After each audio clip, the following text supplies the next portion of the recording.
call this meeting to order. Clerk, call the roll. Councilmember Cosarelli? Here. DePena? Here. Graziano? Here. Councilmember Notori will not be attending this evening. Councilmember Rovell? Here. Strumelob Burke? Here. Mayor Melham? Here. Sunshine notice. Pursuant to the requirements of the Open Public Meetings Act, notice of this meeting was published in the December 19th editions of the Star Ledger and the Belleville Times. A copy of this notice has been posted on the Belleville Town Hall bulletin board, and a copy is on file in the municipal clerk's office. Pledge allegiance. Flag of the United States of America, to the republic for which it stands, one nation, under God, indivisible, with liberty and justice for all. So I just want to welcome everybody to our combined conference regular meeting. First order on the agenda, we have two presentations, proclamations. The first one is for a Mr. Isaiah Cruz. In May of 2020, he will graduate the United States Military Academy in West Point, New York. Hurrah!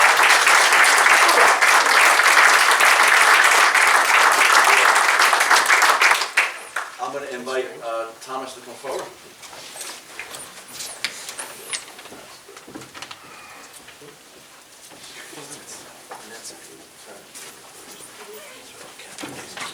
Which one's that?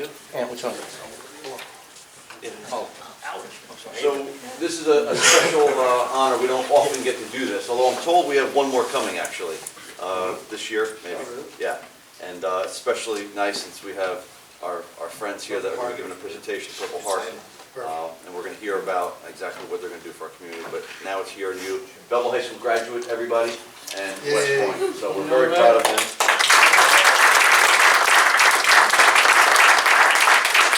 And Belleville Little Leaguers. And Belleville Little League. Yes. I'm told Councilman Graziano was a coach. Coached them. Wow. Both of them. Nice. Congratulations. So we have a proclamation I'm going to read on behalf of the council. Whereas Thomas Cruz is a 22-year-old cadet at the United States Military Academy located in West Point, New York. And whereas on May 23rd, 2020, Thomas Cruz will graduate from West Point Academy with a bachelor's degree of science in systems engineering. And whereas Thomas Cruz, following graduation, will join the Corps of Engineers with the 2nd Brigade Combat Team at Fort Bliss, Texas in the summer of 2020. And whereas Tom had the opportunity to study abroad in Puerto Rico, where he was able to immerse himself in the Puerto Rican culture and improve his Spanish-speaking abilities. And whereas for 3 years, Tom Cruz has been a member of the West Point boxing team, a team that has won the national championship each year for the last 10 years. And whereas Tom attended 6th grade and graduated from school number 10 and Belleville Middle School, where he participated in the marching band, football, baseball, wrestling. And whereas Tom graduated from St. Mary High School and still participated in Belleville sports by volunteering as an assistant coach for the recreation wrestling team for 3 years. Now therefore be it resolved that the Mayor and Municipal Council of the Township of Belleville congratulate Thomas Cruz as a West Point graduate and wish him many exciting, rewarding opportunities, opening him to a lifetime of service. Thank you.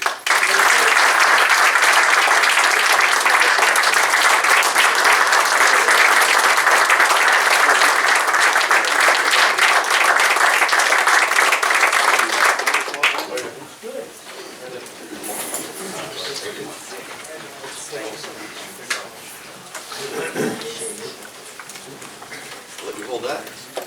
We'll flank. There's not much room up here, but congratulations to you, sir.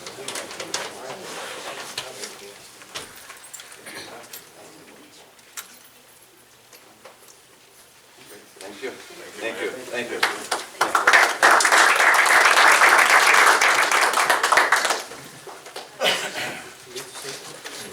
Go on. If any council members have a comment, would like to comment. I just want to say something quick. So I work for the U.S. Army, which I've had the pleasure for the last 12 years to do that. So and I know the guys from West Point come up here once in a while. And I go to West Point. In fact, I'm supposed to go again next week for a briefing, but with all this coronavirus stuff going on, God only knows what's going to happen. But and if you guys ever get a chance, have them bring you up to Picatinny, because I know they send trips up there. It's a great place. It's great history for New Jersey, and we greatly appreciate what you're doing. May God bless you, keep you safe, keep your family safe.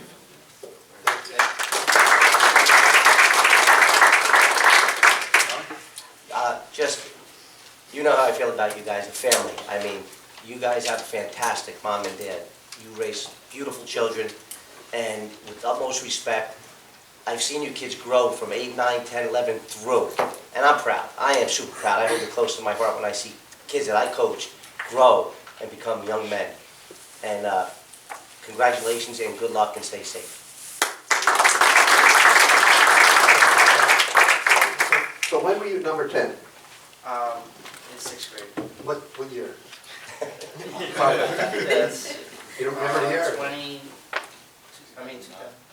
2000, We were beyond. 8, 9, somewhere in there? Yeah. 'Cause my wife was there for a while too, she was the principal. Dr. McGrath. No, it was Susan Rovell. Oh, she was my friend. I'll let her know. Thank you all for being here. We're going to do one more proclamation. I received an email and a call from Claire Moss. They wanted us to honor a very special woman. And immediately, first just so everybody knows, when Claire Moss comes calling, we always answer the phone because they're always there for us, always. And in reading the email and forwarding it into the staff and seeing what the proclamation was about, I mean, it's touching and it's moving. I'll save another remark or two for when we're doing the presentation. But at this moment, I'm going to ask Cheryl to please come forward.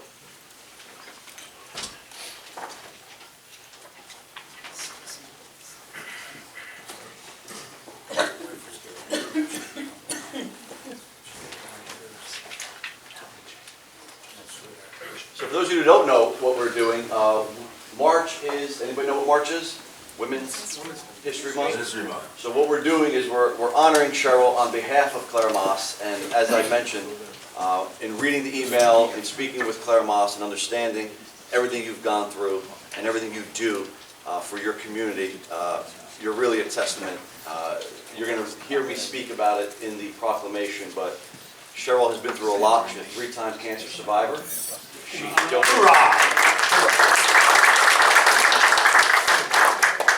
She currently donates her time at Claire Moss. She's a speaker. She's very involved in a lot of philanthropic events and associations and donates her time regularly to not just Claire Moss, but to events statewide, actually. It was impressive. And I just wanted to formally, on behalf of the township, present you with this proclamation that I'm going to read now. It says, whereas the month of March is designated as Women's History Month, and the Municipal Council of the Township of Belleville wishes to recognize and celebrate Cheryl K. Young. And whereas American women have played a unique role in the history of the nation by providing the majority of the volunteer labor force of the nation. And whereas Cheryl Young is a volunteer mentor at the Claire Moss Medical Center. And whereas Cheryl is a remarkable woman that has survived at least 3 forms of cancer. And whereas Cheryl has decided to devote her life to educating and empowering others who may be facing similar situations. And whereas Cheryl Young has created her own nonprofit organization, the Preston A. Young Cancer Awareness Organization, to lend support to those facing cancer diagnosis. Now therefore be it resolved that the Mayor and the Municipal Council of the Township of Belleville hereby recognize Cheryl K. Young for devoting her life to educating and empowering others who may be facing life-threatening illness as it celebrates Women's History Month.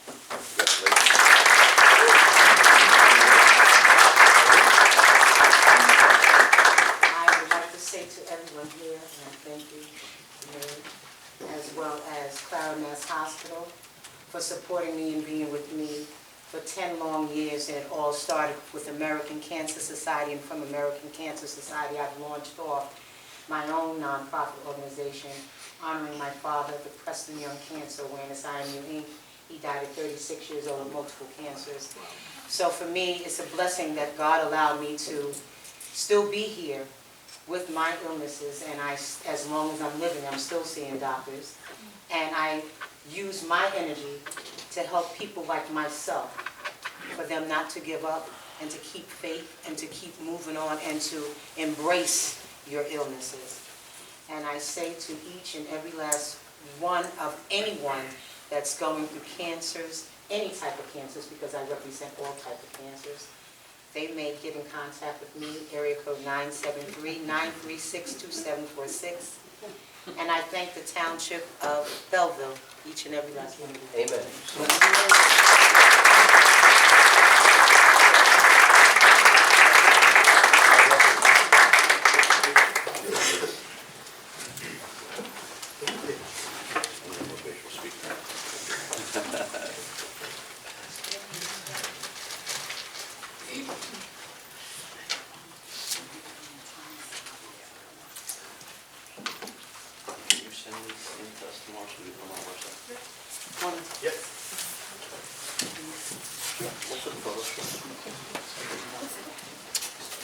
Let's give her one last round of applause.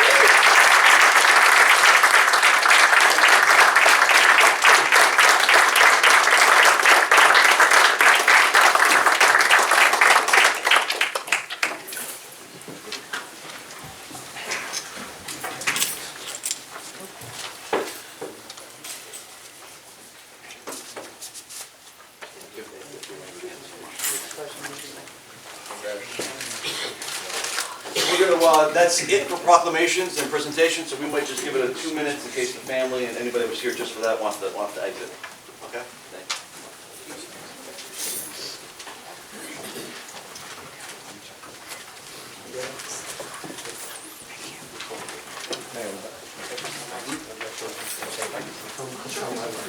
I don't know if we're going to continue.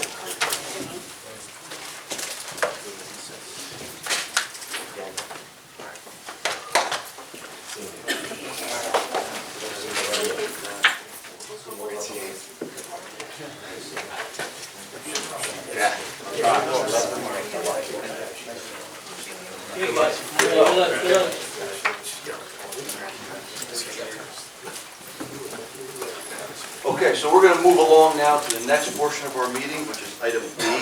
It is receive Mr. Frankie Lorenzo, our construction official. So for those of you who don't know, in 2020, the first meeting, we have 2 meetings every single month. The first meeting of the month, we're trying to bring in a different department head just to explain a little bit about their department, how it operates, what they need, what we can do for them. We already received our health department either in January or February. I'm not quite sure. We must have skipped a month. Starting that month, we're doing that. So I'm going to ask Mr. Di Lorenzo to come forward. Just going to remind you, sir, please just speak loudly because we are live streaming and we don't have a mic. So we asked Frankie here today, Mr. Di Lorenzo, to, obviously we all know who he is, and just for the benefit of those in the audience, this is our conference section of the meeting. There's unfortunately no public participation during this. This is the council discussing different topics. If you have a question about something you see or hear, you can certainly bring that up during public commenting later on in the evening. But for right now, we're not being rude. We just have to have a conversation amongst ourselves and with whatever invited guests that we have. So Mr. Di Lorenzo is here. We've asked him here to, as we did with health, to go over services and all that stuff. You and I spoke last week, I guess. So the one thing that I want to go over with you, and I told you about, was just the process for the CO, Certificate of Occupancy. CCOs. As you say, CCO, CCO, yeah, we right? say resale. So if you could just make sure you speak up, just tell us kind of from A to B, somebody comes in. When somebody comes in, we take the application in, we research it to make sure it's legal, 1, 2, 3, 4, whatever may be. We put it on schedule for an inspection, we go out to an inspection, we check the visible parts of the house to see if there's any violations, if there's any open permits, something like that, additions, hot water heaters, bathrooms. The inspector writes a report up, the real estate comes back in and gets a report the next day and fix the items or not. Sometimes it goes smooth, sometimes it doesn't. That's in one aspect. So. Is there anything that we can do, because that's, especially as mayor, mostly everybody complains to me sometimes, elected officials, we receive the same. Is there anything that you feel that we can do to streamline the process or make it easier, faster? I mean, I have my own ideas, but is there anything that you've seen that you think we can try and? Well, obviously, more help would be good. I'm getting there. Yeah, That's my last point. because then sometimes they're out for an inspection in a couple weeks. Well, we recently did add That's for the building. electric and plumbing. That's different. Right. And you were talking about the CCO, so now that's a couple weeks out, because we have so many, we do maybe 600 a year. Right, so obviously our licensed building, licensed plumbing inspectors Yeah, do the their subcode thing. guys, they So do who their does our inspections? I have Gerard does it. Nothing. But they're internal, there are people, their There are titles. people, yeah. You don't What's need their to- titles? He's just a code enforcement guy. He Officer. doesn't need to be licensed to do that, he just goes back and sees a visible inspection. And these are things like smoke detectors. Smoke detectors, of course, smoke detectors you check. GFI outlets. Yeah, anything that's visible that we see and hits us in the face, we hit. And in fact, these are 5 days a week? 5 days a week. 8 to 5, is there what the time frame Yeah, is? 8 to 4, yeah. 8 to 4. So you obviously look at Open permits? Yeah, the open permits, which we get a lot of, because people do stuff without permits. That's- In between, from a sale from me to you, so. Right. And that's what I'm getting at, and I want the attorney to hear this. We discussed this at one council meeting whereby I think, I've seen the process, I've had people complain to me about the process, which a lot of times their hands are tied, it's a process and people don't want to wait, I get it. You know, someone's trying to sell their house, they want to sell it yesterday. So I think, and I've worked in 2 other construction code departments and assisted in something like this. I think it would be beneficial, not just for your office, but to our residents and to us, if we can come up with some kind of a, I think you and I spoke about it, some kind of a checklist. Yeah, we have one, but we can do some, we can't do it all, because. Right. Here's what I It'd be envision. a dictionary, yeah. Yeah, Well, yeah, but I think if this happens, if I'm buying a house, I'm a new resident, I'm not from Belleville, I'm buying a house, I make my CO application, you guys do your thing. When I get handed back that CO, I'm now done with your department for the time being. when you get your certificate. Right. If I had a piece of paper that was a list, first of all, it should be nicely, it's like a welcome to Belleville type thing, but if it said something like, just so you know, if you plan on any upgrades, whether it's a hot water heater, a deck, a pool, a shed, a fence, whatever it might be, list 10 things, the common things. Hit the big one. Right, and if you said, just so you know, you just closed on your house, you probably have your survey handy, keep that survey handy because these 10 or 12, 15 things require a permit.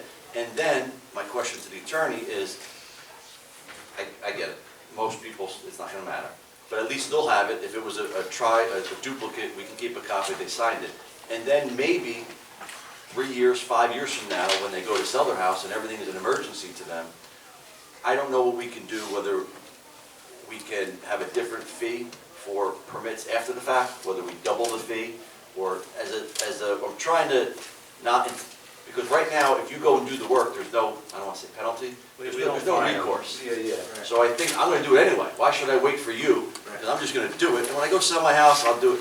And that, what happens is the people that are trying to do it the right way, now we're in the bottom of the list or have to wait longer for inspection. So if we can have thinking out loud, if we can have a checklist, 10 or 15 common things, a fence, a pool, a shed, hot water heater, that we let them know and they have to sign it when they get it.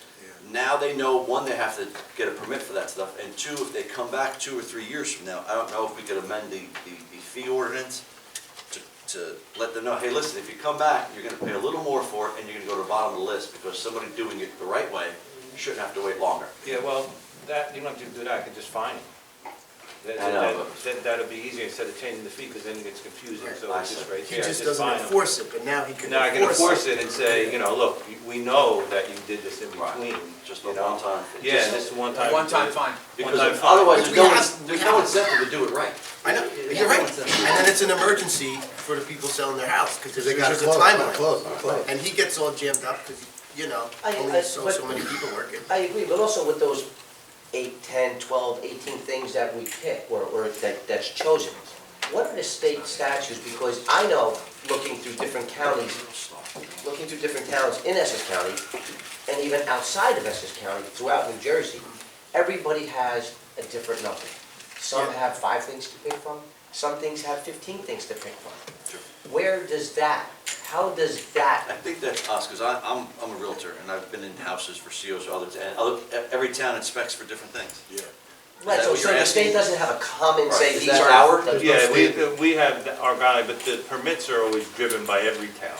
So if you don't have a permit for something. No, I understand that, but I'm Yeah, saying the but other guidelines, things, if you will. sometimes you only get a smoke detector in some towns. In some, they have smoke detectors. Years ago, we had that fire here, just extinguishers. smoke detectors. I think in the mid-90s, we changed it to, Right. they had everything. And I was just asking because when I look through them, there are, every There's town a has a very- different little layer. different, yeah, So they they're can all be moving from variations. town A to come to town B, and they're like, No. how come it's harder here? Mhm. How come it's not harder Yeah, there? but usually it's the seller, not the Yeah. buyer that comes in. Yeah, I got you. So it's the seller, not the buyer, so we get them Yeah, on but the the back buyer end. brings the CO to the closing, so Yeah, they bring it to the closing. you're right, I see what you're saying. So, yeah. They can't sign this, we can sell Yeah, it. but- The only thing they sign for us, we do a conditional, so say, If it's a, yeah, See, you're selling it to me. that's- But don't, I didn't realize that. but don't the buyer also then, their code person comes in, I don't know the proper terminology. Now, he might not ever see a buyer, now No, I'm saying it. right, You what mean I'm an saying is, inspector? the inspector comes in and now says, well, Depends. that's not that right, you know. It I'm talking about depends home if you do inspection. Home inspection. inspection. Yeah, that's something It different, depends it's on if you do private. it or not. Yeah, that's Some what- people do it, some people don't. Really? Right. Yeah, Well, you don't have to, I You don't don't have get to home do it. inspections. Okay. You don't have to. I had a question about what you were suggesting in regards to the penalties, and I think I did brought this up to you. A family who purchased a home and they got a contractor and they added a deck to their home, right? So they did this without a permit, even though they did it through a contractor, right? They had no idea. So how do we balance not finding people like this Yeah, who paid? if we know who the contractor is, if you tell me who it is, we can go after him. Yeah, but then ultimately it falls back on the owner, but we try to get. It the does. contractor. He's saying buyers, I think he's saying hit the. But I'm referring to someone who already owns a home, and in terms of like permits for building something. You get someone, they built it, because, you know, there's a resident that literally had brought it up to your attention when we were dealing with this. They thought this was all done, properly, Yeah. and then now they, so I'm just, as we think about how do we enforce these penalties, also allowing the space for cases like this, just to think about. You have discretion, he's got. We do. Yeah, I have discretion. And Okay. your point is taken, I mean, I've talked to people that literally They had no told me idea. they bought a house because it had a deck and a pool, they And then it closed, was- I They know. had they no closed with a permit. conditional, and they had to tear everything down. Terrible. That was the only reason why they bought the house. Yes. And so Yeah. I think, we're not gonna solve the problem today, but if we institute something like that, we'll stop it, slow it down. Just a Do better something, but yeah, communication. of course you're not gonna get everything. Yeah, and Better there's one last communication. question I have. For people that have been here at Belleville, there's a lot of people that are elderly involved that own their house, they had it built, right? And they have done or have not done upgrades. And now through, as time goes on, the codes change, Right. right? How do those people, I mean, there's a Well, lot of. which codes? You talking Any about code, zoning codes just or in building general. codes? Is there such a thing as grandfathered in, or does that not exist? Code, no. I think that's what. That's where I'm going, I mean, Yeah, because. there's no grandfather in for anything, like a deck per se. No, forget that, but I'm saying, so if a house stays structured the same way as it was when it was built in 1951, 52, and nothing's changed to it, they don't have to adhere to any upgrades or code changes? No, they don't have to retrofit, no, unless they doing permits. Permits, That that's would be the only something thing. change, that would be something different, they may have to hardwire smoke alarm, but that's something different. Yeah, Not but when when they go to sell that house, if there's no That's- GFI outlets. That's my point. That's like Something life different. safety. As a That's my GFI, point. we have that in our property maintenance code that Right. you needed. Right, It's that's a a little life thing, safety. I'm just asking a Yeah, question. it's That's all mostly- safety, it should be mostly safety. It's all safety. Not It should everybody be does the safety. I get GFIs it. either, because I mean, up in Sussex County, I've seen it where all they were looking for, like you said, Smoke were alarm. smoke alarms. Yeah. That's it. And that's it. And And fire I replaced all these extinguishers. GFIs, Well, I'm like, most "Son of of them, a-" smoking fires, Yeah, yeah. mostly we're in there for life safety. Yeah. Yes. And usually the mortgage companies will call for a lot more than the others. Exactly. Well, insurance We're getting company. tougher. We've been focusing a lot at trying to make people's life easier as they come into town hall. And I know that your department for the last year or so has a Spanish speaker, which I know is It helpful. helps a lot, yeah. So I know that's a good thing that you guys are doing. Any interest, I got a CO in Bluefield, I went in, paid with a credit card, done, 2 days later, I had my inspection. Any interest, is there openness there to credit card processing, so I don't need a check, or I don't have a problem with it. that would be We a can get it up town? Yeah, town thing, Townwide. yeah, just bring it in and then we. I know you're We've been trying talking to get about. And that's the emergency. same thing for I'm other. exploring it with other municipalities. Not so much for the seal, because it's not it's It would take probably us- $100, but you're talking permits, that could be hundreds, and that's a big number. And But that's for anything, a lot of people now just pay with a debit card or a credit card, no matter what it is, that's what They they like to got. get the points. So it's just not there. I do it for points. Just having nothing to do with this topic, but while we have you here, I know sometimes you keep on inspectors either late hours or weekends. A lot of times it's for illegal houses and illegal apartments and stuff Yeah, we like try that. to catch them, yeah. So I know you do that from time to time. Can you make a note, can we give some consideration to late hours in the evening? So we can, just on the main business districts, whether it's Washington Avenue or anywhere else, for the blinking Yeah, neon I was gonna lights, say the signs, that's when we see them. because they can't see them during the During the day, day. you don't see them. These blinking, I know that we have a zone, an ordinance against it. Yeah, no, definitely. The That'd be blinking great. neon lights is something that, Yeah. it's just not How about, great. how about the properties? When people inspect, we go down and we find different things happening with the properties and abandoned cars and all of that kind of stuff. Perfect. Next question. God, I'm just gonna- No, that's it. Sometimes when I'm taking pictures and yelling at him and doing what I do. I don't, an abandoned car on a, I'm gonna be specific, an abandoned car on someone's property, is that you or police? These guys just passed an ordinance for them. We're gonna look at each other with love. That's right. I was always told cars on someone's property are property maintenance, not police issues. That's true, but then you guys just passed an ordinance. I think you did it, Steve? Or- I didn't get the memo, Mr. Mayor. Okay, but There is one, but I have it, but either one of us can do it, but somebody can do it. yes. Okay. Yeah, I think it Show me did. what you're All right, talking about. I'll bring it- before the ordinance, whose role was it? You were Ours. yeah. on On someone's the property, property, it's a there's no street. plates, there's no plates, there's It's a street, it's them. Okay, is that, And other stuff, just, you know, because I have another question about whose job is it? Graffiti, is that you guys? Because we don't really have a, your construction, and I want the residents that are listening, unfortunately you guys can't participate, but we have a construction code department, which is also a building department, but property maintenance sometimes is under you, sometimes it's under health. Right. And we have difficulty knowing Yeah, if you graffiti read- is what? I believe the graffiti thing was under a few people, if you read I the know ordinance. DPW will go out and clean it, They'll clean it and but then. who's gonna yell at, like if there's a business that we saw today Well, actually? obviously, we can do that, and I think there's other departments that. I just need a letter or a warning. Yeah, we used to jump in with the police department, with that, you know? Graffiti? Yeah, they used to check for. Because it's a gang. Gang related. Yep. You want my list of graffiti now, or? I'll leave it No. out. Whatever floats your boat. All right, he's got all the pictures, by the but way. what else, also about homes, and things around, garbage around the homes, things that are. Is that property maintenance? It's more Debris. health, if it's debris, like garbage, like. So we, Because part of the CCO, if I recall, you have to keep your grounds clean. Oh, of course. So my point is, why are we only worried about it, no, I'm not saying why we only worry about it, when that happens, it should be an upkeep and constant Oh, yeah. looked at. so the councilman is leading me into my next Look at point, that. which is, It's We- like we told you guys prepared? we've often talked about, whether Maura was here, whoever was here, we've often talked about part-time inspectors in each ward. Which we used to have. We used to have. Yes. I think the council, last time we discussed it, was totally in favor of it, Mr. Manager. Absolutely. If we can put them, because we were, again, yesterday, we saw one of these bins that collected the donated clothes with clothes All over. over the ground. Yeah. I mean, I was with him, but we didn't really know who, DPW can go clean it, but really it doesn't solve the problem. We Yeah. want the owner to be aware that they can't keep it like that, but who does that? Is that health? Is that? I we have think to there's a figure- specific ordinance for that one too. And I Because I can know get that the tomorrow. council That here- was done years ago. They should be able to write up anything like that. Graffiti, like Yeah. down the list. I think this there was way a it's list, not- when the ordinance said, they think the health department did it, DPW could have did it. Yeah. The bins. We talked about the Oh, bins. yeah, we're gonna look at. The other item I have, which drives me crazy, are these metal grates. The security. Right. Yeah. So, we have some businesses that have them, which I hate, but we have some storefronts right next to my office on Union Avenue. We have 2 empty storefronts and the grates are half down. It's a mess. If we did an ordinance banning that, I don't know if we can, but let's just say if we could, and when the store was vacant, they have to remove them. I'm not gonna try, somebody just put them there, but we have 2 vacant stores on Union and they look horrible.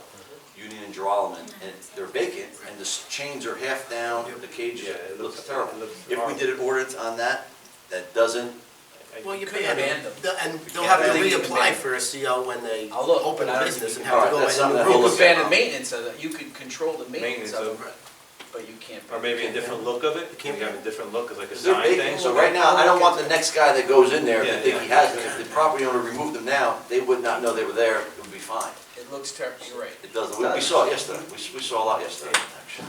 Or you make them do it on the interior. They have ones that close on So the interior. it's just little things like that. Anybody else have anything for Mr. Lorenzo while he's here? I rattled off a whole bunch of stuff. Yeah, Part-time inspectors, That's a big one. cages. yeah, with all the good growing. And, I'm sorry, Tom, with all the new construction going That's, on that's too. what I'm talking about. Yeah, I'm sorry. When Yeah. we're going with all this, Everyone's on the same all of page. this new growth, right, which is really, really good for the It's town. a smart grip. How are we gonna keep up with, what is your plans to keep up with the permits, with, It's gonna be hard, because I'm, driven by the state with that, I gotta do inspections in a certain amount of time. and you still have the same people you're gonna be doing back and forth? Yeah, exactly, and I actually lost somebody, he retired, I didn't replace anybody. inspector. Yeah, building inspector. Yeah. And, Mr. Cardinal. Mr. Cornell? Yeah. And how many do we have? So for a building inspector just does building, my assumption? No, and he can do underneath that. He Can you go out do and water, can you do electric? No. Okay, so- But he can do property maintenance. Right, but I'm saying, what about, then how many do we have for electric and plumbing? One, One. but they're only part-time, Only one and one of those, and how many building? too. And only two building for what we currently have, and plus the new growth that's going on. Yeah, a lot of growth. A lot. Okay. So that's ending with, what do you need, if anything? More help. What More kind help. And I'll work on the letter with of you. building The letter. inspector? Yeah, what kind of help? Like building Like a inspector? building inspector and property maintenance too, so we can send them out to do. Well, if you had the I- full board ones, that would. Because I work in a lot of towns where building construction is Separate. one department, and there's Yeah. another department Yeah, above Five it. hats. We don't have that. I agree. No, we don't have that. We You're kicking never yourself to did. health sometimes, you Yeah, we Your cross guys over. already We have cross this. over a lot. do, Yeah. because your inspectors are scheduled every, Day, so they gotta go do this. so if I call him and he calls you, we're sending somebody out, that's, In between So, inspections yeah, there. it's juggling, you're always juggling, that's the problem. okay. You know, All right. that's what it means. Any other questions, Mr. Di Lorenzo? We're good. Thank you for your Thank time, you. sir. Thanks, Thank Mr. you. Di Lorenzo. Sir. See you later. We're Touch the trying to door. move Touch everything the along door. here. Mr. Di Lorenzo for attending tonight's meeting, thank you. Mr. Di Lorenzo is a department head that has attended the meeting. Duly noted. He's gonna open the door with his foot and watch. Yeah, take it. I'm waiting. Elbow. All right, so next item, we're on to C, our discussions, which is really the portion, the reason why we have this first meeting of the month. We have 4 discussions on. The first one is a meeting that myself, Councilman Cosarelli, you there? With the, Yes. Purple Heart. First one is a meeting that myself and Councilman Cosarelli had in the manager's office with our friends from the Purple Heart. So I'm going to ask whoever you designate the spokesperson to be to come forward. I'll speak, but can my members come up with me? Sure, yeah. Thank you. Thank you, Mayor. Mayor, it's good to see you again. So let me just give a quick overview of, we had a meeting about Purple Hearts, and Belleville has 7 Purple Heart recipients living within Belleville. Purple Heart, for those who don't know, means that you were wounded in combat. And they're currently housing themselves at the American Legion 105, part of that group. And they pitched us on becoming what's called two different things, a monument to honor Purple Heart recipients, and the second thing, becoming a Purple Heart community. So unfortunately, we don't have as much time as we had in the manager's office, but if you could just give us a quick overview of both items. I'll be brief real quickly, Mayor, and thank you again for me, and Mayor and Council, I really truly appreciate you being here.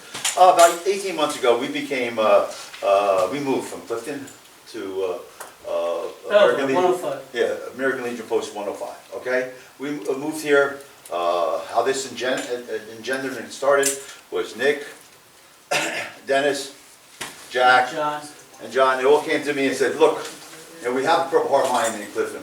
Can we have it in our home? I said, sure. Well, why don't you do that? I said, no problem. Nick, approach somebody at the council, and let's talk to mayor and council first, and then come to a public meeting.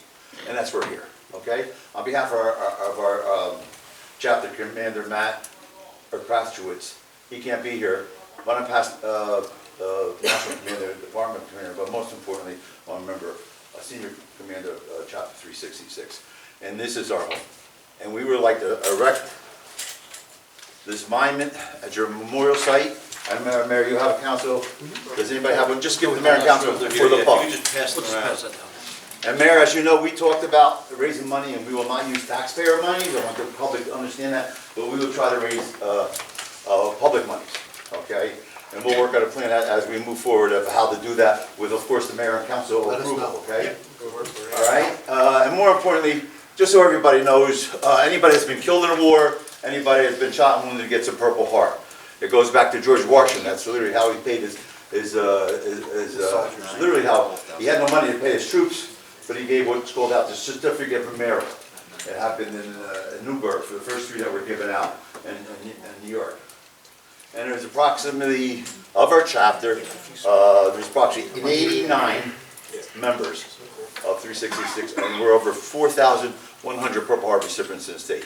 We're a very small organization, but we're a very powerful organization in the sense of what we do for the community And since this is our home, and with your guidance and approval, we would like to bestow this on for everyone who's paid a price for freedom. That means every veteran. We're Purple Heart recipients, but we take care of other veterans, everyone that served. And it was so nice tonight to see such a young man who one of the greatest schools in the world that goes back before the founding of this country, West Point. Whereas West Point before there was the United States of America. Got it. So people know that. And it was so nice, and you know, what a tribute to this town to consider this. And they grow a young man and have to be coached by you. So it's a pleasure for her to be here, but please let me introduce the people who are here. This is Dennis, Nick, Jim, and Jack. And these three are the guys that really pushed this forward. I said just set up a meeting, we'll come and talk and see what we can do. So a couple things, where we had a meeting already in the manager's office. We are obviously looking at our memorial on Union Avenue. As long as we can carve out a spot that's respectable and fits and it works. We're good with that. That's that. We're looking at a cost of $10,000, $11,000, $12,000, which would be, we would participate in a little bit of that philanthropically. They would help raise some money. We would go to local vendors and business leaders in the community. We would raise that. Plus, we also said that because now we do a Veterans Day weekend, we have a 5K run, we raise a little bit of funds for our every one of our organizations. We would try and put some of that money toward this as well. The second thing is the Purple Heart community. I briefly talked about that, just a little startup cost and that. When you become a Purple Heart community, you're really saying something about your community, that you're there first and foremost for veterans, not just Purple Hearters, but for all veterans, okay? And part of that is that you literally become a Purple Heart community. You want to show them you get two signs. We give you two signs and post up in your main thoroughfares, going and coming, on both sides, by the way, okay? Plus, we ask for one reserved spot for Purple Heart recipient, but any disabled person can park in that, but just acknowledge that the fact that it's a Purple Heart parking space, you'll get a, maybe this is presumptuous, maybe I shouldn't do this, but if two of you guys can open, you'll get a banner, which is a flag, that you can hold up in your town municipal building. But since we did have such a great meeting with the town manager, and Vincent, you and you, here's what this would look like for your community. And you would be the first Purple Heart community, first Purple Heart in Essex County.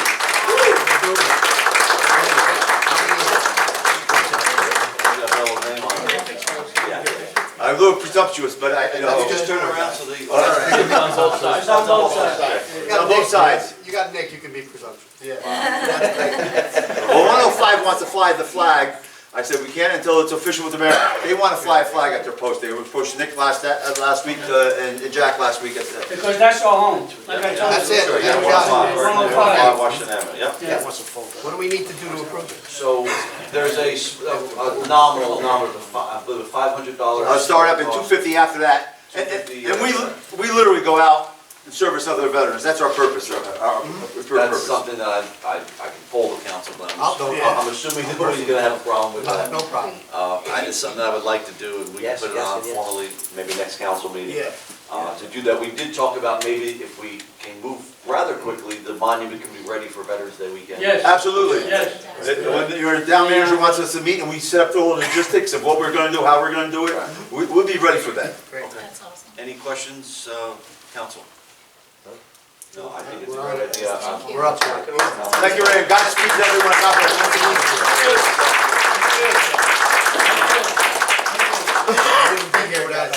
Hey, Joe.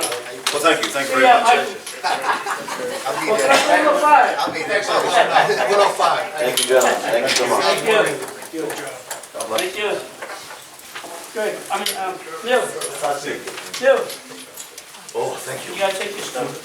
Just gonna- Thank you again. No problem, man. Thank you all. Thank you again. Sure. Come out to 105 and have a beer afterwards. Thank you very much. Is that all with everybody? Okay, so we have, next up is Township Home Improvement Project. Is this part of the COA stuff? I don't remember what that was. It's got my name on it. About the COA fund? I mean, we have COA rehab. We had the guy here though. Is it COA rehab money? There was a person listed here. Oh, that was for us to figure out the details of how we want to do it?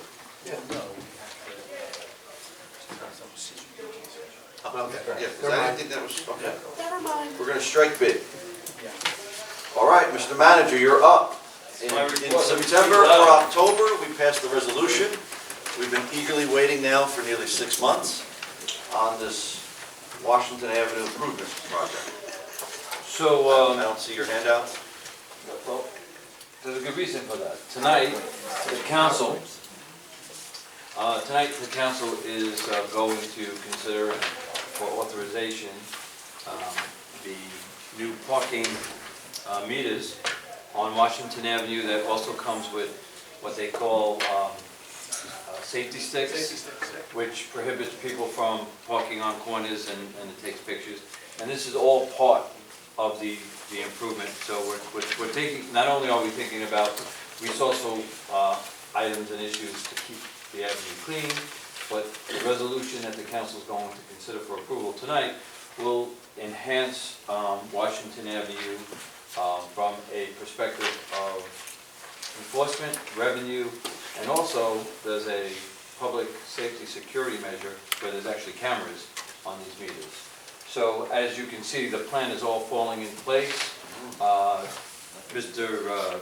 Hertz and I have been talking about the repaving of the municipal lot across the street. That's also part of the Washington Avenue project. So as much as there's not a handout tonight, Mayor.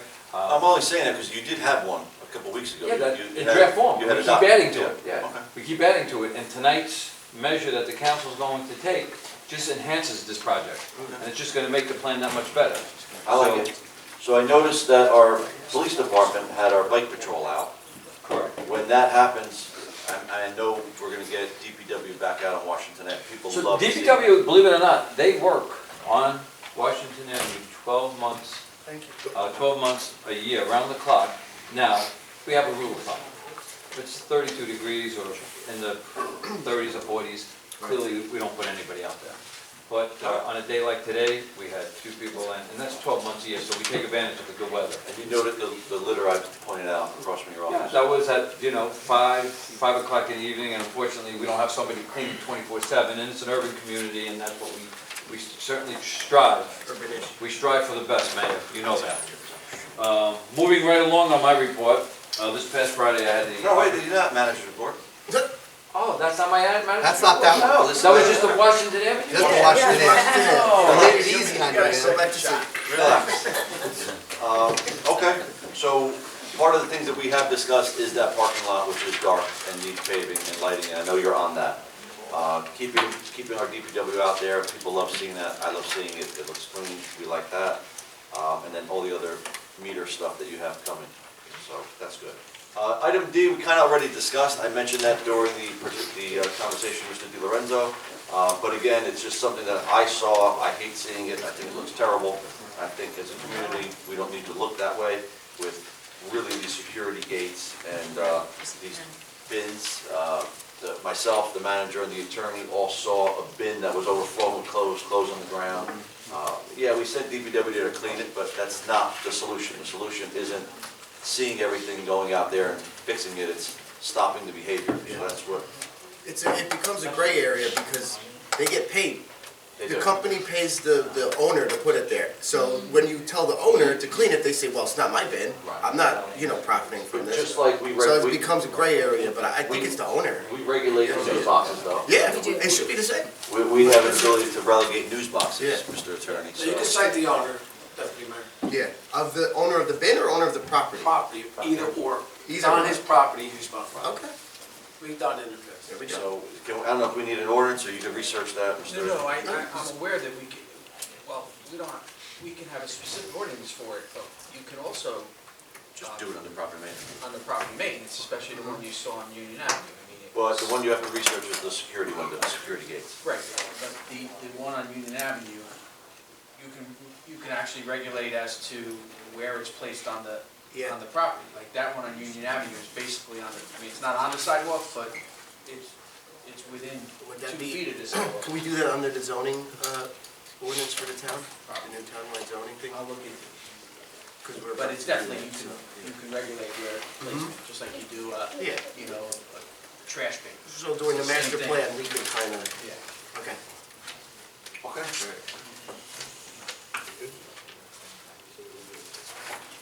Yeah, we'll do it right before executive session. One last item here, and this is going to be 2 seconds. Council, we did receive a memo on February 27th from Ms. Twasto regarding rent leveling board. If we can get some nominations or I recommendations. got one person. We'll do it next meeting. I got one person. I nominate Vinnie. I don't know if we're going to miss a meeting, I don't know when their next meeting is, but if we do it in 2 weeks, if you guys want to submit something, but I just wanted to put that out there, we need that done. Before we do have one item for executive session, but before we go ahead and clear the room, I did see our health director is here, and we're going to just bring her forward now rather than later to discuss Corona. So just, I'm sure most of you have seen the township's website, social media. We have been on this thing. We've sat in multiple calls already, multiple meetings. Last Monday, we had a call with the governor. Friday was the county. We are up on it. I know Colleen and Anthony both received announcements coming out of Claremont Hospital if need be. So we're on it, and but we just like to let everybody know that, yes, we're on it, we're watching it, we're aware of it, but I'm going to just have Colleen come forward for, I had an update in the mayor's report, but we have Colleen here, so. And we have our health officer with us. Oh, I apologize. Sorry, good evening, everyone. Thank you for having me here, too. Thank you for coming. Colin, if you could make a formal introduction. Yeah. For me? Oh, this is Vince DiFilippo. He's our health officer from the city of Orange. And when you were here, Baptized in Belleville, got married in Belleville, got relatives in Belleville. and when you were here a few meetings ago, talking about your department, you mentioned the shared service with Orange. This is the shared service, so thank you for being here. Which Everything works began in really, Belleville. really well for everybody. It's the center of the universe. So I'm sure everybody, first thing in the morning when you turn your radio or your TV on, you're hearing about the coronavirus. I'm just going to give some quick statistics for New Jersey. Currently, 59 tests have been done, 44 are negative.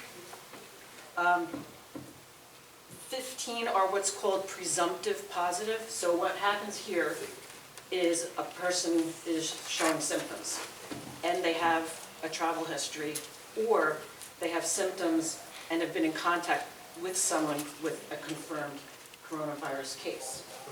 So what happens is they get tested from a commercial lab, basically, and if it comes back positive, the specimen gets sent to the CDC. That's ongoing. So imagine there's a little bit of time between tests, so it's not a rapid thing. So far in Belleville, we had one individual who was considered a person under investigation at Claremont Hospital. He was in his 80s. We got the results back today. It was negative, and he's recovering and doing very well. Thank God. Yeah. But we're in constant contact with Mary Ellen Merrick, who is the infectious disease coordinator at Claremont. We're emailing and calling each other 24 hours a day, 7 days a week, so she's keeping us really informed. The hospital is taking as they always are very conscious of disinfecting. It's been kicked up a notch. And the procedure, if somebody goes in through either the main entrance of Claremont or the emergency department, they're not masking hospital personnel. The mask goes on the person. That makes sense. Is there, because I know people are wondering these questions, if someone feels flu-like or symptomatic, how easy is it to get tested? Can I just go to my doctor? You cannot. Testing has to be approved by the local health department. So you have to fit an algorithm for testing, because they don't want. So I can't go to my doctor, I can't go to the hospital. They don't want can't go to everybody the clinic. tested. The only reason why, Mr. Mayor, because there's not enough test kits Test out there. kits, right. That's So we're the limiting, challenge. the people that really need it. They're all in South Korea. In Italy. Is there any other questions that you want to ask us? So maybe we could give you the answers? That was one of them, because I know people are concerned about that. And so the 5 countries affected are obviously China, Japan, South Korea, Italy, and Iran. And, you know, I've had this conversation all too frequently about Italy in the last couple days or so. All too frequently. And the issue that if you speak to an Italian citizen who's right now in confinement in Italy is the fact that they honestly feel they're getting a little bit of a bad rap only because every single person in the country has been tested. So that's why they have so many cases. Positive. They say to us in America, if you tested your entire population, Absolutely. you would have hundreds of thousands, if not millions of people. So Absolutely. they honestly feel like they're getting a bad rap, but they have doctors going to every single house and testing. They have tested the entire country. They now have 10 people to a supermarket, 5 people to a restaurant, and home quarantine the entire country as of 2 hours ago, my last conversation. It's wild, but they're gonna beat it though that way. Official there. They're gonna beat it though, because they are actually Right. taking the steps They're to heavily actually limit Can't engagement. So yeah, I know the most important question I had, I've been, for those of you who are listening or watching, myself and Anthony, I'm in contact with Mary Ellen twice a day. I was in contact with her 2 or 3 times on Saturday when we thought we had some people coming in that needed testing. I was in contact with her on Sunday when she told us the first tests were negative. I've been in contact with surrounding mayors, keeping them up to date. Every time I get a location of a person of suspect, a person of interest, I notify that mayor, let them know that we have a case here in Belleville that's pending. As of right now, fact be known, as of right now, we're unaware of any case in Belleville or at Claremont Hospital. And or in Essex County. Or in Essex County. So University Hospital, all those hospitals, there's nothing here. Yeah, so far. And I do know that New Jersey, it was part of my mayor's report, New Jersey did have our first death in Bergen County. Yes. And I will say, so I wanted to say during the mayor's report, the governor did issue a state of emergency, but really, people hear that and they panic and think, oh my God, we're in a state of emergency, I can't. The reason why he issued that, not for your benefit, for those who might be watching and listening, the reason why the governor declared a state of emergency is really to release buying power for the municipalities. So we don't have to go out and bid for antiseptic, or we don't have to go out and bid for this or bid for that, we can just buy it. And really, the state of emergency covers government buying power. Yeah, and you get FEMA money back too. And we get money back. Good point, and then we'll get reimbursed for that. So when you hear that the governor issued or declared a state of emergency, sounds scary, but really it's to release our buying power so we can buy effectively and quickly in case of emergency and charge it back to the government. Yeah, charge the feds. And just a couple of other Sure. statistics regarding the entire United States. There are a total of 423 positive and presumptive cases in the U.S. Total amount of deaths to date, 19. And the states that are actually reporting cases of coronavirus, there's 35. Just compared to 40,000 deaths from the flu. Yeah. Every I single mean, year. but I think I figured it out. It's like for every 2 hours, you have about 20 people dying of the flu. So cleanliness and hygiene are key right now. Absolutely. No matter what. The key messages are... But don't panic about corona, worry about the flu. You're right, the regular seasonal flu and the common cold. Yeah. They're saying our respiratory symptoms are worse than this coronavirus. Horrible. And I think because of everybody's precautions now with not shaking hands, cleaning more regularly, and antiseptic, I think it's actually going to help the flu. Yeah. It's going to help the spread of the flu because people are That's becoming key. aware. So the main message is hand washing, can't stress that enough. And the second message is stay home if you're sick. If you Those have are any just- large gatherings, Mr. Mayor, Yeah. might be a time to Like change last it a little bit. Sure. Yeah. This way, especially for senior citizen events. Right. I'm told that the airports are still kind of full. I was at a 26,000 venue arena, a stadium on Sunday, and I didn't see anybody with a mask. I didn't see it. People were there. Other countries look at us like we're nuts because they're saying that we're not doing the right thing, but until we know, I'm not the expert in this industry, but it's a confusing situation to deal with, how much caution you give it, I guess. So I know that you keep us regularly, every couple days, the township is putting out on social media, the township putting out on our website, any update we have. There really has been no major updates for Belleville, but we keep pushing out the fact sheets, we keep pushing out the basics that you mentioned.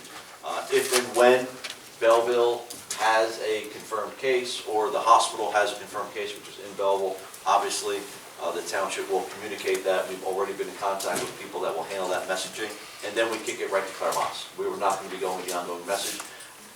You know, I'm not being a negative person, we're probably gonna have a case in Belleville, whether it's a resident or at Claremont Hospital. It's probably coming. And we are, just to let the residents know, we are prepared for that. We've met on this, we've discussed this topic. I've communicated with other mayors that have cases and know what they're communicating. And again, we will get the message out to our residents via the website, via social media, robocall, if need be, chief. We'll get that message out, and then we're gonna kick it over to Claremont to handle how they wanna communicate that, and obviously the state on how they best need to And communicate that. Claremont has, there's a point PR person that is going to be sending out all messages. So they will advise that this afternoon, as a matter of fact. They want one concise message. Yes, and that's why we're gonna announce it, put our statement out, and then kick it all over to there. You won't see us really saying much else, but they will definitely take the lead on that. And we're a unique community. We have a hospital within our borders. We're a unique community. We have a responsibility to surrounding communities as well. Any questions while we have here? Thank you. No, thank you very much. Thanks, Tom. Appreciate it. Thank you so much. I have my share calls. Yeah, just make sure you stay in touch with Anthony. We'll be good to go. Okay, so unfortunately, residents, I'm going to entertain in a second a motion to go into executive session. Topic is going to be the Dutch Reformed Church, and no action will be taken while we're in executive, but we do have to clear the courtroom. We should not be long. We might be 10 minutes or so. Motion to go to private. Second. Mention litigation, ongoing litigation. We also might discuss ongoing litigation. No actions will be taken. I have a motion to go into executive. Second. Motion made, second. Clerk call the roll. Councilmember Cosarelli? Yes. Tanya? Yes. Graziano? Yes. Robel? Yes. Strumelob? Yes. Mayor Mellon? Yes. We're just going to give you progress. I'm just going to ask you all to quietly and quickly grab a seat. We are still in a regular meeting. Make sure everybody sanitize on the way in. So thank you. We just exited executive session, and now we're moving forward with item number 6, approval of minutes. None at this time, Mayor. No minutes to approve. Next, we have report of the manager. Good evening again. Try to be brief. This past Friday, I had the opportunity, actually it was a privilege, to represent the mayor and the chief at our police graduation, where we had 3 recruits 16 weeks ago. We had a swearing-in ceremony 16 weeks later. They took the oath, and they are full-fledged police officers today. And certainly the chief's going to be working them into rotation. Anytime you see somebody graduate, first day of his career is always exciting. And Thursday night was very special. Friday was Thursday. Monday, March 16th, that's this Monday coming up, our street sweeping sweepers will be back on the street.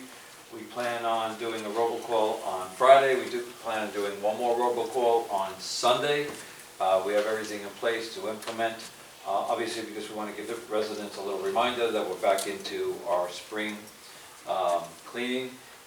This year we're going to try to do something a little different. We're going to keep the parking enforcement vehicles with the sweepers.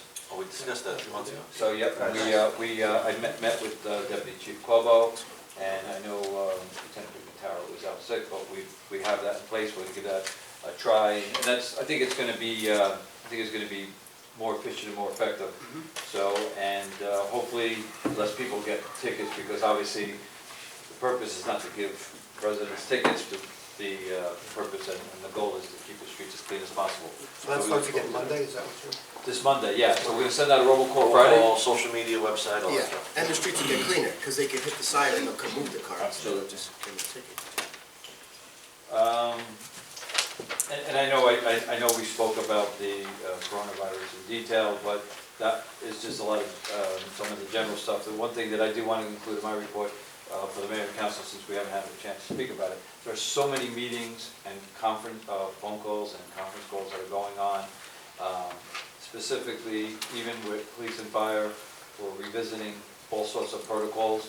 Again, our ambulance, our first responders, our firefighters are first responders with the ambulance. Our police department respond to all 911 calls and sick calls. So we're looking at, obviously reviewing protocol, because we are possibly going to be in a position where we have to make some adjustments. We met with a company recently to come in and do a complete sanitization of computer keyboards and things like that. These are the things that we'll just start taking a look at this. Unfortunately, it's something that we have to take serious. I know we spoke about it, but there are a lot of things behind the scenes that we continue to work on. And very interesting to see how our 90-day trial period works with these new parking meters. Again, these new parking meters that the mayor and council are going to approve tonight bring a lot of value to the community, not just for parking enforcement, but there's a public safety measure to it with cameras on it, and the corner sticks. That's great because so many people take advantage of parking on corners. There's no meter there, but that's an illegal spot, and the enforcement would be very important and certainly improve public safety. That's my report. Thank you, Mr. Manager. Any questions? Okay, so next item we have is the report of the mayor. I'm very brief today. A quick little recap like Anthony did. We had our first ever census event. We are actively participating as a municipality in the census count. This year Belleville will be counted. The hashtag they've given us to use is Belleville Counts 2020. We had our first event. I want to thank our community sponsors who donated a lot of the food and everything else for that. We are obligated to do 5 different events. That was the first event. There will be 4 more coming, and the whole point of it is just to keep raising awareness about the count and to be counted. Eventually, we will find out low responding districts, and then we have jobs for people, not we, the federal government has jobs for people, $22 approximately a person to go out into those areas that are low reportings, and $23 an hour. An hour. Those are low reporting districts. We'll go out there and we will count. Again, we all know how much it matters to us. So we had our first event, 4 more coming. Let's see, we already had a coronavirus update. Governor issued a state of emergency. We discussed that already. The state of emergency should not scare anybody. It's really just to allow for buying power among government entities. We obviously talked about our first death in New Jersey, which was Bergen County. Belleville currently has 0 cases. In the township, in Claremont Hospital, we have 0. That we talked about in executive. This coming Saturday, we have the rabies clinic at the Franklin Avenue Firehouse from 10 to 12. April 4th, mark your calendars, please pre-register if need be. April 4th is a Saturday, is the color run. You must register in advance. We had a great time last year. We literally saw a month or so ago what those proceeds did and what we were able to buy Milo to communicate to the children better directly out of those proceeds. April 8th, Belleville's Got Talent being hosted by the school district. We were asked today to help them promote that. We promoted that on our website, social media, and my social media. And that's really it. It was a quick little report of the mayor. Committee reports. Anybody that has anything specific about what they've specifically been working on as far as anything we've kind of had? I got a little thing here, Mayor. Just to add on to what you mentioned about the color run on April 4th. This year the proceeds are going to go to the local Special Olympics. We actually have a small team in Belleville of Special Olympics athletes, and we're going to try and purchase them some equipment and uniforms so they can represent our township at the Special Olympics event. That's that, and also our first ever Walk at Work Day is going to be April 2nd for some green initiative points. We got some good sponsors also from ShopRite and Signature Fitness are going to be helping us out. And then we also have April 22nd, Earth Day. We're going to be doing Camp Carragher. We're going to be doing a service project there. So that's about it. Good stuff. Is that, I didn't see that on the website. Which one? Walk to Work. And Walk to Work? We have to make sure. Okay. Flyers get up there. Who does that? We have to get it done. Anybody? Not a report, but I did just want to acknowledge, Sunday we just celebrated International Women's Day, and I just wanted to acknowledge all the women in Belleville, the work we do and who we are. We're fighters, we are raising babies, we are working, we are incredible women that are, from all different ages, and we're part of an amazing community, so I just wanted to acknowledge that and say congratulations to all the women. Yeah.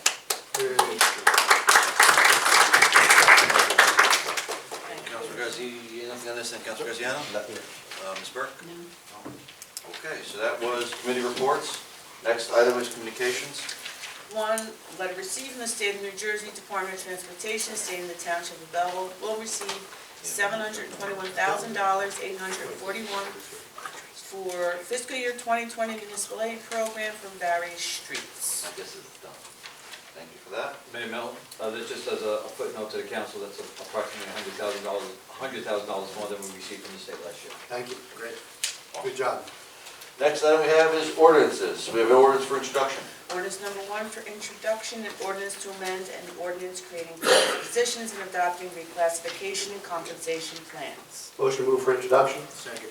Motion made second, clerk call the roll. Councilmember Cosarelli? Yes. DePena? Yes. Graziano? Yes. Robel? Yes. Strumelob? Yes. Mayor Melham? Yes. Next item B, ordinance for public hearing and second and final reading. Ordinance number 1 for public hearing, an ordinance deleting and replacing in its entirety Chapter 21 flood damage prevention of revised ordinances of the Township of Belleville. Motion open for public hearing? Second. Motion made second, clerk call the roll. Councilmember Cosarelli? Yes. DePena? Yes. Graziano? Yes. Robel? Yes. Strumelob? Yes. Mayor Melham? Yes. Mr. Frank Antoni? Good evening, Mayor and Council. These 14 pages, I couldn't go through it in detail, but it appears to be related to building and flood zone. Am I correct? Right. I don't know if it's in there, but I think it should be. What about building in the rest of the town that creates and contributes to the flooding in our flood areas in town? For example, the latest one on all these developments, but Washington and William there. I brought it up at the planning board meeting. They're paving over the entire parking area. I mean, the entire lot area. Every bit of it. No more pervious area. You know, so what that water does, you know, the engineer, when they ask where to go, oh, we're putting a new pipe, where? Into the storm sewer of Washington Avenue, which then goes right down to the valley, into the Passaic River. And as I said at the planning board, over the last 5 years, at least more so, but over the last 10 years, we get more and frequent flooding in the valley. And it's because of all the development up here. So I don't know if any of you read the 14 page, I couldn't go through it. Is there anything in this ordinance that pertains to new buildings?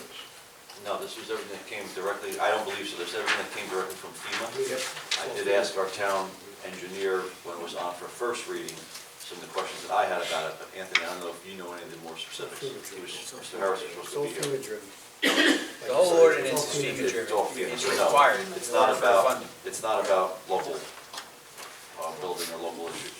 It's with What do you mean FEMA. it's not? It only pertains to flood areas. Huh? All it pertains to is flood areas. Generic.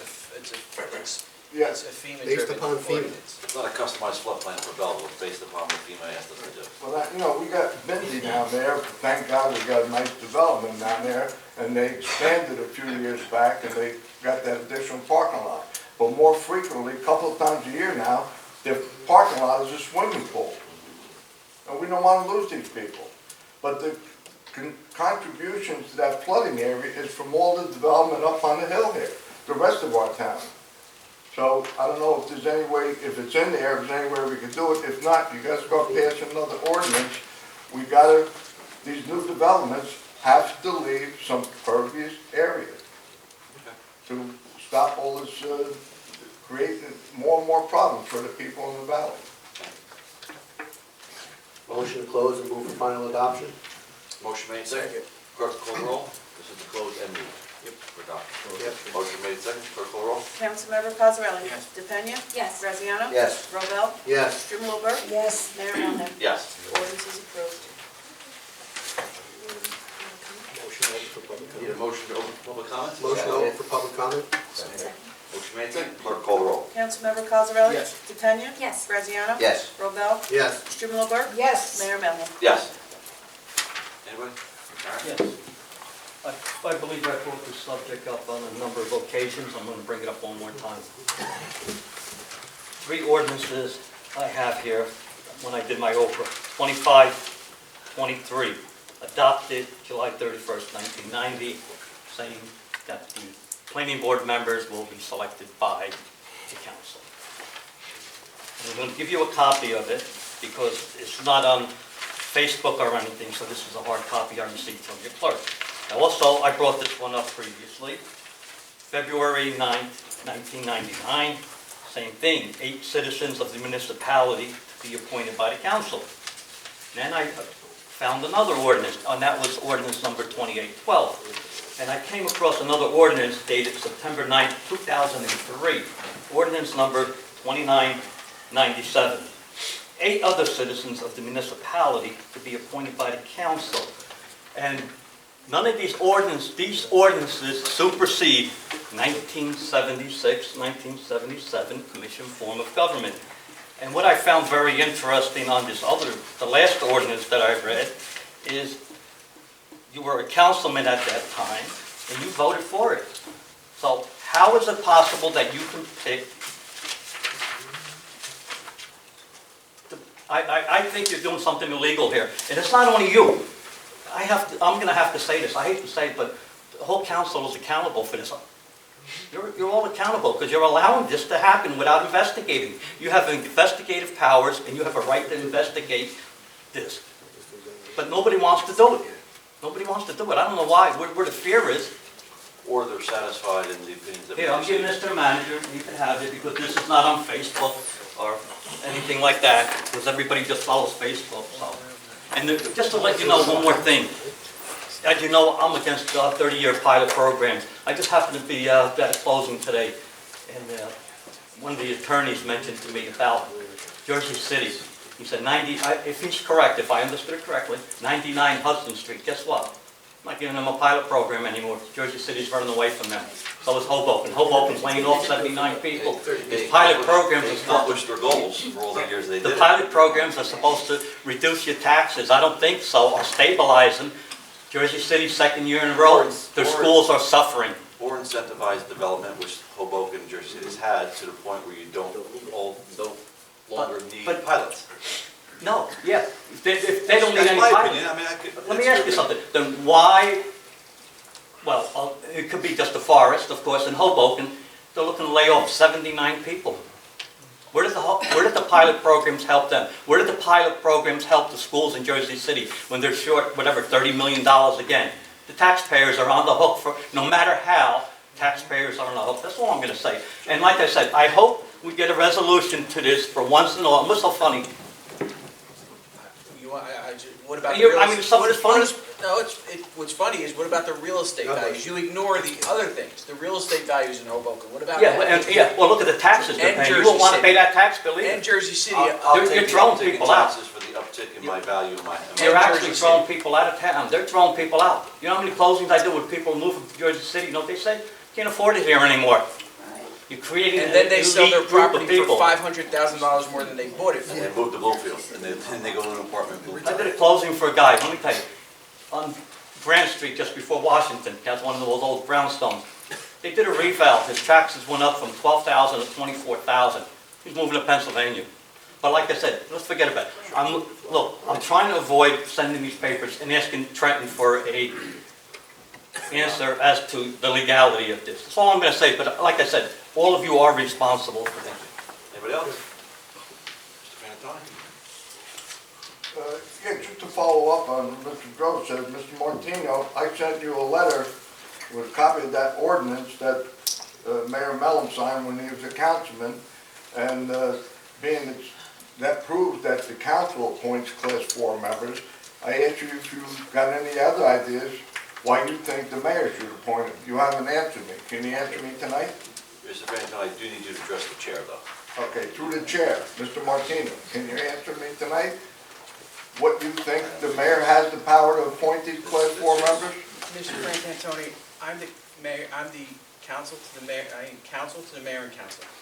I do not provide Mr. Frantantoni with legal opinions. You're asking me for a legal opinion, and I can't give you a legal opinion. I've advised the mayor and council on this issue over and over again. As have other attorneys. As have other attorneys. Clearly, the majority of the council is okay with it. But you can keep talking about it, Mr. Frantantoni. Well, the proof of the ordinance is that you signed the ordinance. Class 4 members are appointed by the council. everything, and not only local ordinances, it's the municipal land use law, it's state law. So, and Mr. Martino, again, after coming here 52 years, I've never had an attorney that's refused to answer legal questions from citizens. You're the Mr. first Frantantoni, one. you can go to know? other legal counsel, So you can go to you're other not- meetings. You may have been the mayor's private attorney before you get this job. And the other thing, I take umbrage, like a lot of taxpayers, you should be sitting down here, not his personal, to whisper in his ear, you know, to give him personal information. I can't advise mayor and council when I'm down there and they can't see me. You're the first That's- attorney that can't do it. Well, You're the first attorney that well, can't Mr. do it. Murphy, if you recall, used to stand over there on the end of the, so he could see mayor and council. Do you recall that? And address the public, Okay. and answer the public when they have I questions. do need you to keep your remarks Yeah. through the chair. Well, it's getting a little ridiculous. He turns to be, you think you're a strong mayor form of government, which you're wrong, and he seems to be your private attorney, which is wrong. Thank you. Now, you talked earlier with Mr. Di Lorenzo about getting information, which I think is good, to the public, about permits and what's required and all that. We had the process. It was called the annual calendar. Every month on the back of that page was notices about dog license and what to do and all that. But you folks chose to make it a 12-month campaign calendar, paid by the taxpayers. You know, all your pictures every month as we turn over next month, all we've seen is your pushes up there, you know, it's campaign stuff. All those 12 pages could have had all that information. And Mr. Graziano, you talk eloquently about you like to give people. You had the ability to do it, you had the forum to do it, but you chose not to. You chose to make it a Mr. Fenton, campaign. are you saying that we didn't have any of these issues back when that information was contained in the calendar?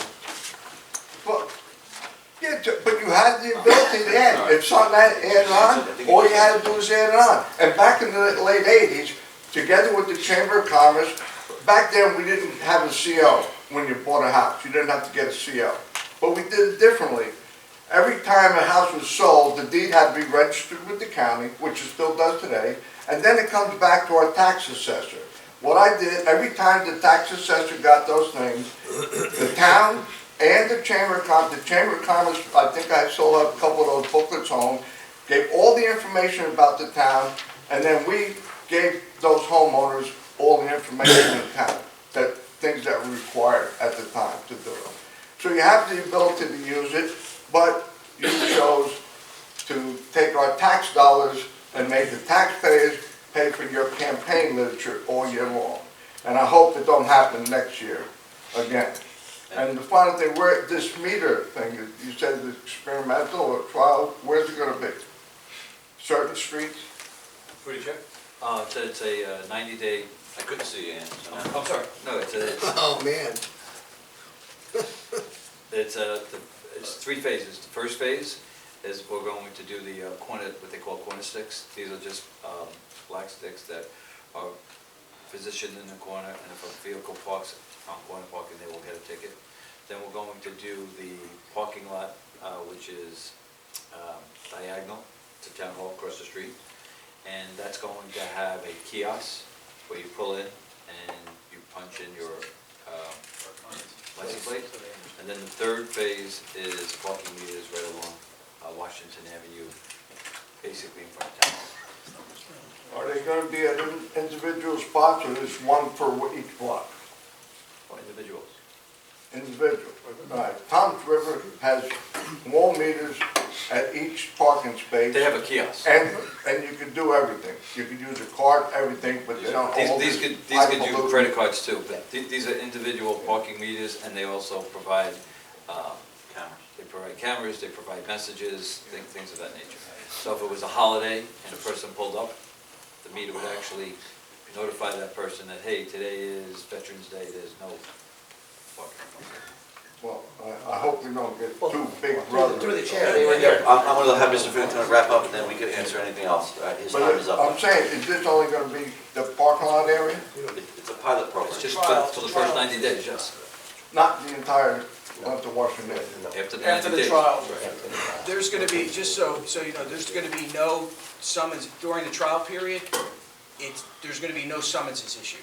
So We're gonna try, it's to monitor it, to see whether it's gonna be successful or not, and then determine whether or not to go forward with the program itself. So in the pilot period, there will be no summonses issued to anyone. It's just gonna be monitored, and the township police department will review what would have been issued had the program been in place. Councilor Graziano, you have something to say? Yeah, no, the chief did an excellent job, and they were here one time. They actually brought the machine in, they showed us, I don't know if you were here. Yeah, which I don't like that monster, no. Thank you, Mr. Vincent. Anybody else? Phyllis Frantantoni. I'm glad that you're going to do the parking lot across the street because that's atrocious. But I wanted to ask, since you was talking about safety on Washington Avenue, you've been talking about, and you seem to talk to the governor, maybe down by Pathmart, ShopRite, you can get a light up over there, like the one that was put by the chandelier. I'm not talking about an elaborate one, the one by chandelier where you push the button when you're going to cross. Somebody down there is going to get killed. So I hope that we can do something like that, and next time you talk to the governor, ask him. Maybe he'll do it. And if you're putting up parking meters, when you do, I hope you're putting them down up by the motorcycle mall, because that whole block has no meters at all. And it's not fair to all the other residents that have to pay and feed a meter, and they don't.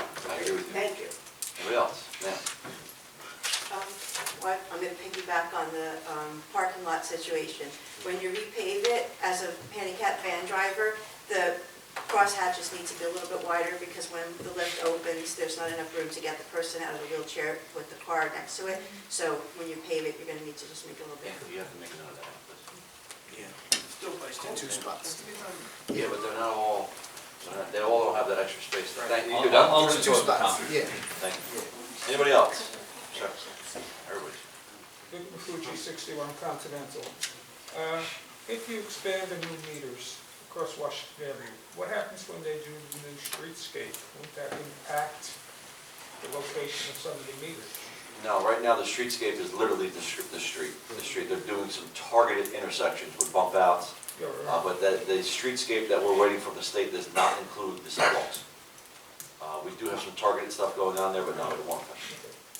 Also, when you redo the parking lot across the street, could you possibly restripe the adjacent parking lot? People are all over the place taking virtually two spots. Thank you. Thank you. Anybody else? Sir, over here. Hi, I'm Ron Simoncini. I'm here on behalf of ION. We're a property management and ownership company. We own the Woodlands and Jerome Apartments here in Belleville. And we missed the dialogue late last year that you had on the permanent vacancy decontrol provision of your ordinance. And then we noticed that you had rent control on your agenda tonight. But we thought the meeting was at 7, so we missed that. So we're really doing well in monitoring our properties, our relationship with the rent control ordinance. Don't tell them that. I did appear in front of your rent leveling board at their last meeting to describe some shortcomings that we thought were in the implementation of the ordinance and some oversights that we think that the change required some more contemplation of some of the details of how the reporting would work and some other issues. So we forwarded some questions that they said they would give to their rent leveling board attorney, and that they'd have the answers for that at the next meeting. But I wanted to come and introduce myself, let you folks know that we definitely are paying attention to that we would like to be in a dialogue about some of the details and the implementation of the ordinance, because we think that there's some lack of clarity, and we'd like to work through it and be around a little bit to make sure that we all understand the implications of those types of changes. So, sure. Ron Simoncini, thank you very much, Mayor. And Mr. Iacono, this is my 3rd council meeting in a different place in front of Anthony. He's all over the place. Wow, what a deal. Why don't I go back 20 years? What a deal. So just so you know, the item that was on the agenda today about rent level board, we took no action. It was just a request from the secretary to appoint new members. So we didn't vote or change, nothing changed today on that. Anybody else? Sir? Jeff Mattingly, 56 Walnut. Through the chair, if I may, Town Manager Iacono. great job emptying out the DPW. I'd like to commend the council and the manager on getting that earth off of DPW. Good job. Now, can we Good please job. have a concerted effort to not reestablish any hole dug anywhere in the town, depositing dirt on, that doesn't go back in the hole? I mean, we can separate large, stones or whatever that could potentially harm. Can we try and keep that from happening in the Yes. future? We will. That would be a great thing. And maybe, Chief, I can point to you. This town is having a major problem with, people parking on top of the intersections now. We're getting more and more drivers. That's the stick. And, well, stick. I mean, it's like all over the place. People are, you gotta have no parking here to corner all over the place where it's being offended, because there's a lot of no signs. Jeff, we had an initiative, if I may interrupt you. Yeah, so Please, go ahead. Since last month, over 100 summons is issued throughout the township. So we are actively working on, there's an active lookout on the intersection. And I believe, Chief, in our capital project, the chief is on the receiving side of many emails. You're not gonna be able to park in a crosswalk once we get our equipment. Yeah, so we're buying you see them in Lyndhurst, almost every intersection in Lyndhurst, at the corners within 10 or 15 feet, these orange sticks, different than the sticks we're talking about for the meters. It's an orange stick that bends. In Lyndhurst, they have them almost in every major corner. Physically, you can't. Well, it's like also areas where they're not major corners. Where, I mean, like at Signature there, when you're going along Bella Vista and Cortland where they come together, they just ignore the fact that there's a margin there that is necessary. In the chief's capital budget, he does have that equipment. And then maybe when the guys are getting their, pep talk in the morning and the uniforms are going out, they can keep an eye in those areas, because how many patrol cars go past to get to the pumps? The gas pumps are at DPW. We got to, where they're not so heavily traveled, but a lot of people are going through these intersections. They've got to be kept open. Absolutely. Thank you. That's all I want. Thank you. Thank you. Anybody else? Cam? Hattie Wells, 8 Beach Street. To piggyback off of Phyllis, I've talked about putting something in front of ShopRite for a long time. I talked to Steve about it, I talked to Vinny about it. There's a bus stop there, okay? People are running across the street, crazy. And it's not just the ShopRite people, there's other people walking across. And there's no lights from, say, Rotacos all the way down to Greylock, okay? So even if it's a push button, it's fine, so somebody could cross the street, it's very wide. Yes. And I want to touch on something else that Jeff Madigan said. Is there an ordinance for anybody parking, like, on how many footage do they have from a driveway? There's no feet from a driveway, you cannot block a driveway. I can understand you can't block it, but, okay, if you have to swing into your driveway and you can't because somebody is on top of your driveway, I mean, they don't give you any leeway. They're like literally on top of your driveway. If you cannot get in your driveway, a summons will be issued and or towed. It's crazy because I have back to back on the side of me, my driveway, another person driving, then I got two behind me, okay? Two driveways behind me. People are blocking the driveway behind me, and you can't swing in to get into the driveway. I understand. Okay. If you call the police and you can't not get in your driveway, a summons will be issued. And it will be towed and or sledged. Thank you. So make sure, what you could do too, if I may, Mayor, make sure your apron is the proper width too. My driveway was just repaved, so. All right, okay. We've back to the Washington Avenue issue, we've brought that up, it's been brought to our attention, we have worked on that, we are actively working on that, we have two options in place right now. We've discussed it with DOT, it's a state highway, we've discussed it with DOT with part of the 2021 or 2022 program. We've discussed two different things, whether it be a traffic light or maybe a red Hawk, which is a little different than the yellow. It's red, it's a little better. It's an actual traffic light. You push the button, the actual traffic light changes. So it's always green until you push the button. That's option A, and option B is dealing with the soon-to-be developer of the property across the motorcycle mall and making that contingent upon site plan approval, that they would have to chip in for part of that. There will be something there, hopefully near. Closer to the shop right though, correct? Yeah, we can tell them exactly where to put it. Anybody else? Sir?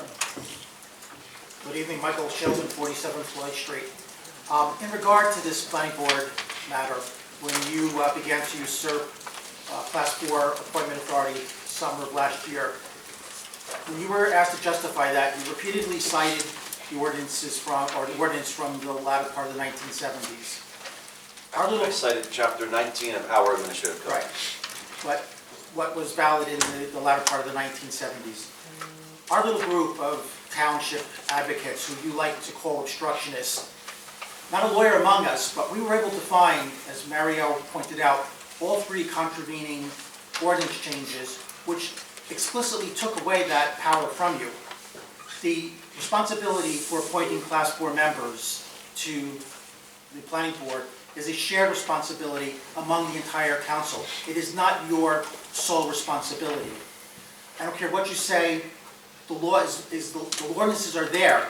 You are completely wrong about this. So it then raises the question, is this just a matter of just totally incompetent, gross incompetence on the part of legal counsel for this body? Or is it on the other end of the spectrum, where this can almost be construed as criminal conspiracy to defraud the residents of this township? And you shake your head at that, but we caught you red-handed. We have forensic proof that right before you made this power grab in July of last year, we caught you changing the correct verbiage on the township website, which you just blindly copied when I was running it. I had the correct information here. The administrative code that you keep citing was rescinded in July of 1990. That's a new point. That's not valid. I had the correct information. You blindly copied it when you took over the website. Then you discovered, when you wanted to power grab, that you had to cover your tracks. So you swapped out the correct municipal land use law information and put in the bogus stuff from the late 1970s. Either the AG or the U.S. Attorney's Office for New Jersey has to get involved with this. This is intolerable. The law is a mockery in this room. Now, I want to get back to one other thing that I brought up at the last council meeting. I spoke about an ongoing construction project on Franklin Avenue, on the corner of Franklin and Hilton, right before the Nutley border. Sound Development LLC, whose owner, developer, is Mr. Michael Pasillo. As I pointed out, he had a special hearing last October before the planning board after the zoning was changed by this body in July, which made all of his desired uses permissible. He still had to get site plan approval, so he had a special hearing before this body October 24th of last year. At that time, Mr. Graziano participated in the hearing, voted affirmatively. Your representative, Mr. Zangari, participated and voted affirmatively. But what most of us didn't know, but you certainly did, was that at the end of July, after the council approved the zoning changes, Mr. Pasillo gave you, ostensibly, almost $1,000 campaign contribution. But instead of putting it in your own report, you very coyly created a commission, or a committee, for the re-election campaigns of Mr. Graziano and Mr. Pena, called Belleville Victory 2022, probably figuring that no one would bother looking at these things in any detail until we got to that calendar year. You put that contribution in their report, thereby imperiling Mr. Graziano, because Mr. Graziano should have recused himself. As a matter of fact, Mr. Zangari, your representative, the municipal land use law, and you probably don't know this, nor perhaps Mr. Artino doesn't know this either, based on some of your previous rulings, but the municipal land use law is adamantly clear that if you have a conflict, your representative has a conflict and has to recuse himself from this. And if you don't believe me, in a couple of minutes, our resident oracle, our expert in municipal land use law, Mr. Del Gershio, can confirm what I just said. But the fact of the matter is, both of you participated in that hearing when you had conflicts of interest. Some of us, who may not have law degrees, look at this, and the word that immediately comes to mind is a bribe. You derived stop the smirking. I'm shaking my head. You received a personal financial benefit as the campaign chairman and treasurer for the DePena Graziano committee. You didn't report that contribution until January 15th of this year. So it was already a done deal. You got the money in July. You kept it essentially hidden from everyone. So my last question is, You're I have, out of time. I'm almost at actually. time. I have one last thing. No, you are out I of time. served 6 months with Mr. Graziano with the Board of Education. He always struck me, even though we had some differences along the way, as a man of integrity, decency, and principle. So I want to ask through the chair, Mr. Graziano, when you participated in that planning board hearing last October, were you aware of the $900 total contribution that Mr. Pasillo had made to your 2022 election campaign? Thank you, Mr. Sheldon. Your time is up for Can I comment. have an answer? Your time is up for comment. Can I have an answer? Your time is up for I comment. know it is, but can I have an answer from Mr. You're done. Graziano? Thank you. Yes Anybody or else? no? Anybody else? Thank you. Sir, in the back? That answers my question. Go back to deal with the law. Jerry Delgertia, 8 Grove Street. My questions have to do with number 9 and 10 on the agenda. I remember that when we finally passed the budget, I believe it was in late September, early October, that there was a listing for receivables, that there was going to be anticipated revenues. And a tremendous amount was left in there in the last quarter of the year. And my question is, this resolution canceling grants receivable, is there anticipated revenues that were lost? I'll get you an answer on that. Is that the totality of your questions? Is that it? Well, that, and the second question on number 10 is, when can we expect the budget being approved this year? That's it. So I'm going to get you both those answers, but as you probably know, the state has just introduced their budget. We do not have budget numbers yet, so I expect that our CFO is here. Ms. Judith, she'll speak to this probably in a second, but I do expect the state to issue an extension because we cannot file our budget with the state without knowing their budget, which gives us our rate and gives us what we're getting from them. But I'm expecting an extension from the March 31st deadline. Has the county approved their part of the budget yet? I'm going to ask Ms. Judith, our CFO, to stand up and maybe address. No county numbers yet, no state numbers yet. Okay. Do you want to address his concerns for number 9 and 10? Can you hear me? The reason for the cancellation for the balances is that we didn't spend all the grant. We actually came in less. So when that happens, you have to cancel the balances. You're not entitled to any money that you haven't spent. Did we receive all the anticipated revenue? Yes, we did. Okay, that's all I was concerned with. Thank you. Anybody else? Motion to close public? Anybody else? No. Going once, going twice? We have a motion to close. Second. Motion made in second, clerk call the roll. Councilmember Cosarelli? Yes. DePena? Yes. Graziano? Yes. Robel? Yes. Strumelberg? Yes. Mayor Melvin? Yes.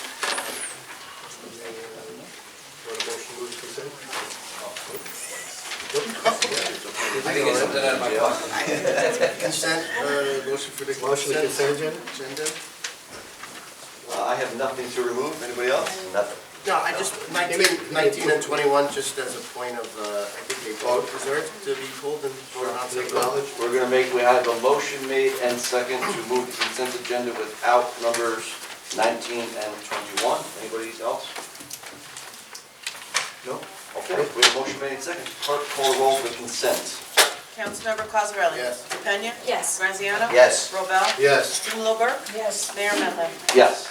We have item number 19. You want to do them together? Just pull them both off. Do we say something? We can do them separately, I don't want to say anything. I just want to acknowledge it. Well, we're going to pull them both off. They're both off. Both off. We can move them both together, but we can speak to either one of them right now if you want. Which one do you want to speak to? If you want. I don't want to speak to that. Okay. I think they both deserve to be Oh, just separate, just a separate line item vote? Okay. Motion to move 19. Second. We're doing 19 separate. Motion, we have a, Motion. motion. Second. Mr. Frank Antoni, can you just give us a minute to conclude the meeting? Thank you. Thanks. We have a motion made and second to, for resolution 19. Clerk call roll. Councilmember Cosarelli? Yes. DePena? Yes. Graziano? Yes. Robel? Yes. Strumelberg? Yes. Mayor Melvin? Yes. And make a motion for 21. We have a motion for 21. Motion made and second. Clerk call roll. Councilmember Cosarelli? Yes. DePena? Yes. Graziano? Yes. Robel? Yes. Strumelberg? Yes. Mayor Melvin? Yes. New business. I got a couple things. Nothing, nothing serious. I mean, number one, just practice, clean hygiene, washing your hands. we know that there's issues out there, but I don't want people to panic, and I think that's really one of the things that we were talking about today. I also would appreciate your prayers for the families of former Police Chief George Lister, Officer Frank Minichini, Mark's dad, and Norman Price, who was the town historian. I also wanted to acknowledge Officer Plummer, who just got back from deployment. Can you say where you were? Somalia.